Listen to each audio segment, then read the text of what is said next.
intelligent. Car les maladies, chers amis, viennent de l'ignorance.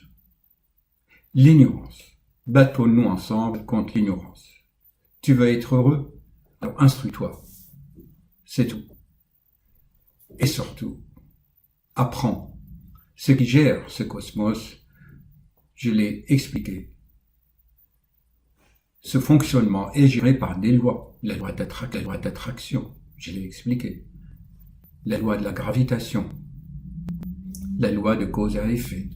La loi des mouvements. Du mouvement. Tout bouge. Si tu ne bouges pas, tu es mort. À tout de suite. Chers amis, bonjour. Je vous laisse quelques instants avec cette musique.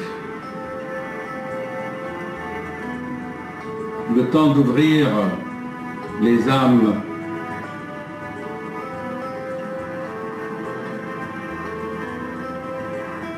Pour recevoir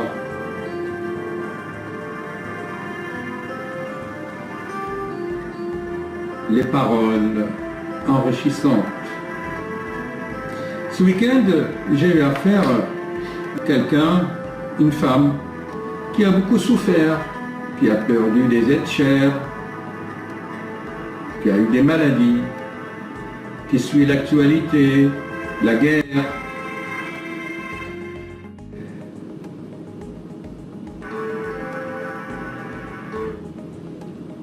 Et elle a dit, écoutez, avec tout ça, prouvez-moi que Dieu existe pour expliquer tout ça.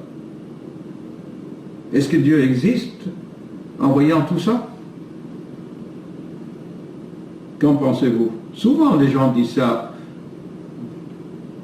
Tout d'abord, je vous avais expliqué dans mes vidéos que les mots n'ont pas la même interprétation, la même conception pour chaque être humain. Dieu. Mais Dieu de qui? De quoi? Qui c'est qui l'a vu? Qui c'est qui en sait des choses? C'est quoi Dieu? Donc déjà, pour cette femme, c'est Dieu des églises. Or, nous savons très bien que les églises font tout contre Dieu. À peu près 2 ou 3 siècles après la mort de messagers du christianisme, les églises ont fait tout le contraire. Il suffit de voir ce qui se passe, les assassinats entre les papes, les guerres des religions et tout ça. Donc il faut savoir de quoi on parle. Dieu, on met tout dans ce mot et les conceptions sont variées. Dieu, tout d'abord, n'a rien à voir avec ça. Moi, je ne l'ai pas vu, personne ne l'a vu, d'accord? Personne ne sait comment il est. Seulement quelques messagers en ont parlé. Et le premier homme, et ça, personne ne peut le nier, chers amis, personne ne peut le nier. Moïse avait le feu, la lumière, et l'argument le plus... C'est une argumentation extraordinaire, quand même, il a libéré tout un peuple de l'esclavage de l'Égypte. Ce n'est pas des hallucinations, il y a tout de même des hommes qui ont vécu des expériences et qui ont vu une lumière. Le mot Dieu en latin, dias, Dieu, c'est la lumière. C'est une lumière intelligente. C'est une lumière qu'on ne peut pas mettre dans une eprouvette, dans une lampe, dans une ampoule. Des gens qui ont fait des expériences imminentes, proches de la mort, nous disent que c'est une sorte d'amour-lumière. Si on écoute leurs récits, vraiment ils nous transmettent une certaine conviction. Dans certains livres sacrés, il dit Dieu c'est comme 1000 soleils, tu ne peux pas le regarder, tu brûles, on devient aveugle. Les philosophes grecs, je crois que c'est Platon qui a dit devant Dieu, rien n'existe. La force est énorme, tout se désintègre. Dieu n'a rien à voir avec tout ça et peu importe ce mot, on peut l'enlever des dictionnaires, ça ne changera rien aux lois de la nature, ça ne changera rien aux mécanismes auto-actifs. Il y a des mécanismes dans la création auto-actifs. Si vous comprenez cela, il y a une sorte, en anglais on dit une feedback, et ce feedback, ces mécanismes auto-actifs, on les retrouve dans l'être humain. Tenez par exemple, simple, vous avez la glande thyroïde. Si jamais la glande thyroïde ne fait pas assez son travail, eh bien le feedback est interrompu et l'hypophyse va dire tiens, je ne reçois pas assez d'hormones de la glande thyroïde, je vais la stimuler, il va sécréter une autre hormone pour la stimuler. Donc c'est un feedback, ce sont des mécanismes autorégulateurs. Et ça, ces mécanismes ne sont pas dus au hasard. Celui qui dit tout est dû au hasard, bon, je vous l'avais expliqué dans mes vidéos, une fois ça va, deux fois c'est une coïncidence, mais trois fois, quatre fois, la répétition constante de façon précise, ce n'est plus le hasard. Prenons les grands savants, d'abord Einstein a dit le hasard n'existe pas. Beaucoup de savants, beaucoup de gens qui ont un certain discernement, même vous-même, si vous observez la nature, vous voyez bien qu'il y a des règles, il y a des saisons, il y a des cycles, même au sein de l'atome. Et celui qui va dire, tout est réglé par des lois mathématiques, ok.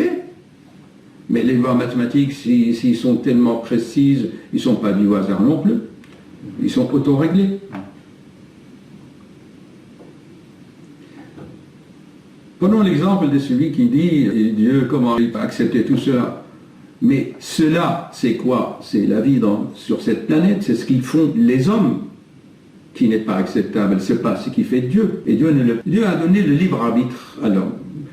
Écoutez-moi bien, moi, ça c'est ma conviction. Si Dieu, entre deux guillemets, voulait se manifester, il pourra se dire, il se montrera un jour, au grand jour au ciel, dire, regardez-moi, je suis votre créateur, votre Dieu, croyez à moi, et il peut rendre tout le monde croyant, n'est-ce pas? Pourquoi il ne le fait pas? Parce qu'il veut que vous avez votre libre arbitre, il faut travailler. Dans la dernière vidéo, je vous avais dit que j'allais vous donner des diamants et des perles.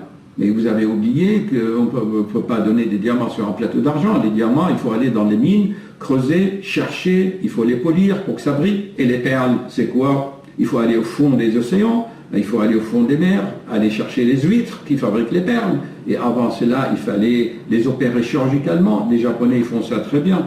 Et il faut des années pour faire une perle.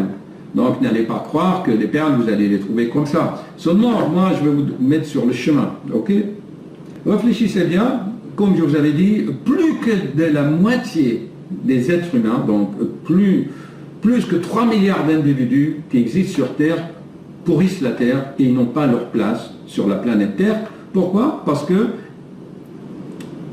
ils sont descendus à moins que l'animal. L'animal a encore une certaine noblesse, mais certains êtres humains, si vous les observez, allez dans les bistrots, dans les cafés parisiens, ou regardez les fêtards, les fêtes qui fument, qui se droguent, ils saccagent notre planète, allez voir sur notre planète. Ça, ce n'est pas Dieu qui le fait, c'est les êtres humains. Prenons les Saintes Écritures. Prenons les Saintes Écritures. Tiens, je vais vous montrer, je vais vous chercher un livre.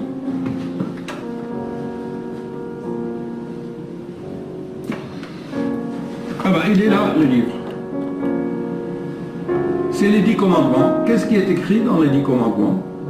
Il est écrit, tu ne tueras point, tu ne mentiras point, tu ne commettras pas l'adultère. Qu'est-ce qu'ils font les hommes? Tout le contraire des 10 commandements. Alors, celui qui dit, prouvez-moi Dieu, d'abord, c'est un stupide, parce que je vous avais dit, Dieu n'est pas le domaine du mental, n'est pas le domaine de la raison. Pascal, Blaise Pascal,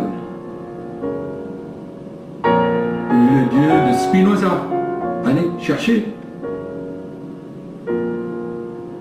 Pascal a eu sa vision pendant 2 heures environ, rue Monsieur-le-Prince, en allant à l'abbaye de Port-Royal, entre Port-Royal et la place de l'Odéon à Paris. Cette magnifique rue, je vous conseille d'aller vous promener, rue Monsieur-le-Prince. Vous marchez dans cette rue, vous allez sentir des vibrations extraordinaires. C'est là où Blaise Pascal a dit que Dieu n'est pas le domaine de la raison, c'est l'intelligence du cœur. D'ailleurs, dans toutes les Écritures saintes, c'est écrit l'intelligence du cœur. Et c'est quoi l'intelligence du cœur? C'est l'intelligence de l'être. De cette étincelle qui est dans le plexus solaire, qui est dans ce champ magnétique que votre corps produit, et que ce champ s'arrête lors de la mort, quand le cœur ne fournit plus les battements pour faire tourner le sang. Donc, celui qui est avachi dans son fauteuil, elle dit « Prouvez-moi que ça, Dieu existe ». Feignant stupide, n'est-ce pas? Parce qu'il ne veut pas faire le travail par lui-même. Allez voir le film d'Indiana Jones, là, pour celui qui aime le mouvement. Indiana Jones, c'est la dernière croisade. Il faut faire une quête, il faut se battre, il faut bouger pour trouver le Saint Graal, l'ultime mystère de l'univers. Allez voir ce film, c'est magnifique. Vous allez voir une relation entre ce film, Indiana Jones et la dernière croisade, et le film de Da Vinci Code, et l'opéra de Parsifal, cherchez l'opéra de Parsifal de Wagner, et vous allez voir qu'il y a un lien commun dans tout cela. Si vous regardez la vision de Saint-Augustin dans sa bibliothèque, la vision de Blaise Pascal, ne parlons pas de Victor Hugo et les autres, ma foi, au moins il y a quelques êtres sur Terre qui ont vu, qui ont vécu. Je ne me compare pas à ces gens-là, mais personnellement, je vous avais raconté mon expérience, mes deux expériences personnelles. Donc, je sais de quoi parler. Ce n'est pas des choses qui sont dans les livres. Donc, ceci va vous préparer donc pour les vidéos suivantes pour savoir extraire les diamants et les perles. En fait, le programme est le suivant. Il y a déjà des concepts où, comme il a dit un grand mathématicien autrichien, Gödel, cherchez Gödel, un des plus grands mathématiciens, il y a des vérités qu'on ne peut pas prouver parce qu'ils sont des vérités, qui sont vraies par eux-mêmes, quoi. Donc, il y a des vérités qu'on ne peut pas dénigrer. Le fait qu'il y a un Moïse israélien de l'esclavage, ça personne ne peut le nier. Personne ne peut nier qu'il y a 2000 ans, il y a un messager qui est venu, qui s'appelait le Christ, et qui est mort sur la croix et qui a ressuscité des morts. Ça, personne ne peut le nier tout de même, ok ? Personne ne peut nier les vérités tout de même. En partant de ces bases, on peut construire. Dans les 5 prochaines conférences, ou les 6, je vais vous en lire d'un ouvrage vraiment que j'estime beaucoup et que j'ai trouvé vraiment comme un trésor en fait. C'est un ouvrage qui a été publié à peu près et vendu à 1 million d'exemplaires, mais c'est pas comme les thrillers ou les romans policiers que l'humanité actuelle préfère. Je vous avais dit que regardez sur YouTube une vidéo qui présente une femme nue où les dépravations sexuelles, elle est regardée 3 millions de fois. Alors qu'une vidéo qui parle de la vérité, n'est-ce pas, pour guider, pour aider, pour répandre la paix, pour améliorer et faire prospérer notre planète, elle est regardée une centaine de fois. N'allez pas me dire que ces êtres humains sont là pour améliorer notre planète. Ils saccagent notre planète et leur place n'est pas ici. Mais de toute façon, ils vont avoir la monnaie de leur pièce. Chacun récolte ce qu'il a semé. D'ailleurs, je vous avais dit dans mes vidéos, celui qui a semé 30 cigarettes par jour pendant 30 ans dans ses poumons, 30 ans après, il a un cancer, il meurt. Enfin, il meurt, mais à moitié, puisqu'il souffre, il ne peut pas vivre vraiment bien, il ne peut pas mourir vraiment bien, mais il est entre deux, et vraiment, croyez-moi, c'est lamentable comme situation. Ceci dit, il faut réfléchir à tout cela. Soyez actifs, s'il vous plaît. Observez, comme je vous explique dans mes vidéos. Essayez de faire des liens. Écoutez, allez chercher la vision de Blaise Pascal. D'ailleurs, je vais vous indiquer les liens. Allez chercher les visions de Saint-Augustin. Il a vu le Sacré-Cœur. Là, c'était pas des hallucinations tout de même. Allez voir Grigory Grabovoy, là, récemment, cherchez. Mais en fait, au fond de l'être humain, il ne le vaut pas. Il ne le vaut pas parce que son mental est développé. Il n'a plus l'intelligence du cœur. Et moi, en tant que cardiologue, j'essaie de développer cette intelligence du cœur. L'intelligence est dans le cœur. Lorbert, cherchez le mot Lorbert, un des messagers germaniques, un des fondateurs de Prostiès. Dans le cœur, il y a une petite chambre magnétique où l'esprit se trouve. Voyez-vous, je ne suis pas le seul. Ce sont des images. René Descartes a dit que l'âme se trouve ici. Bon, écoutez, à réfléchir. Prochainement, je vais vous lire ces 5 ou 6 conférences, même pouvoir plus si vous voulez, et vous-même, vous allez extraire les diamants. Vous allez en prendre ce qui vous convient pour pratiquer dans votre vie de tous les jours, pour avancer et améliorer cette planète, l'amener vers la prospérité. Écoutez, faisons une expérience ensemble. Observez la planète. Observez la vie sur la planète. C'est quoi la vie sur la planète Terre? Sur la planète Terre, tout tend vers la prospérité, vers la multiplication. Tout se multiplie, tout se auto-produit, se reproduit. Donc là, il y a un sens, d'accord? Même l'univers entier, il y a une expansion. Les savants le montrent bien, d'accord? Alors, si vous méditez que vous regardez une plante, elle s'épanouit, elle va vers la prospérité, elle se multiplie. L'être humain, il se multiplie. Donc, quel est le secret derrière ça? Il y a un secret. Il faut que vous le trouviez vous-même. D'accord? Méditez. Ne dites pas, asseyez, avachis dans votre fauteuil, prouvez-moi que Dieu existe dans une éprouvette, ou prouvez-moi l'amour de Dieu, ou la justice de Dieu. Où est la justice dans tout ça quand un enfant meurt comme ça? Mais Dieu n'est absolument pour rien. C'est l'ignorance qui fait dire à ces gens-là, parce qu'ils ne sont pas ni instruits, ni éduqués, et ni guidés, ni aidés. Donc ils vont se dire, ben voilà, prouvez-moi, alors que la preuve existe en eux-mêmes. La connaissance, chers amis, la connaissance. À bientôt, et je vais vous préparer les autres conférences. Ciao.